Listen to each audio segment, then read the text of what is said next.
belongs to something, and he's willing to sacrifice himself for the greater good of the brotherhood. And Cal is somebody that is more of a lone wolf, very sort of cynical and untrusting of people. And it's only through his journey in the Animus and experiencing the world through Aguilar's eyes that he starts to realize that he has a lineage to this brotherhood. He's so a I man guess of, they're the two differences. He's a man of few words too, Aguilar, isn't he? He is a man of few words, thankfully, because he's speaking in Spanish. Well, that was kind of your idea as well, though, wasn't it? Wasn't To there an sort of have the idea there Western where sort of- we're thinking of cutting his tongue out? Oh, yeah, that was Adam. Adam was Adam Our Archipel. cinematographer thought maybe to explain the fact that he's a man of few words. I think he was just sick cut his of tongue hearing out. me speaking Spanish. He was like, I think, get rid of the tongue, yeah? What's the best and worst thing about shooting a period film? Thank you, Michael. Well, the best thing is to shoot the Spanish Inquisition. I mean, it's such a sort of beautiful and rich sort of time of history. The worst thing is it's hard to pull off. It's a hard thing to pull off, period. I mean, we kind of did it with Macbeth.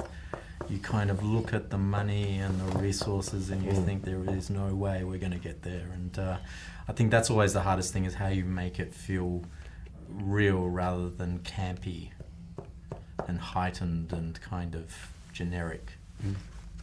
Carry on, assassins. Carry on, assassins. So I guess it's me. How did you find jumping from Macbeth into this? It was a whole new experience. It was A quite, leap of faith? Yes, it was a leap of faith. Well, I tell you, it was wonderful having you and Marion there to sort of do a film like this and have good friends, you know, amongst myself to not feel like I'm losing my mind. And Adam as well was great. And having, Adam, Adam. Who's a and- genius. He is, yeah. He was always the calm amongst the kind of storm, and always That's has right. that most wicked sense of humour, and always see the funny things in you know, what we're up against. That's right.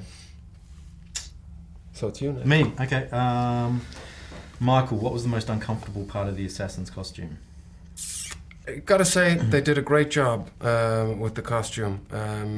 It was designed, obviously, to look good, but also to be practical. Sammy did a fantastic job there, and even the sort of boots, they had actually trainers, runners on the inside of the boot, which made the, you know, obviously the parkour elements and the fighting elements of the action much easier.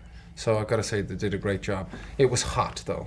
I mean, Malta was really hot, wasn't it? And for me, the most uncomfortable part of it was the auto da fe. That was like a heat basin in there. It was. Yeah. Everyone was. I remember the first time you put the costume on, and you put the hood on, and you looked at yourself, and you thought, "Okay, so we're doing this." Yeah, that's right. There's something so kind of commanding about Yeah. that hood, isn't there? The iconic image, yeah.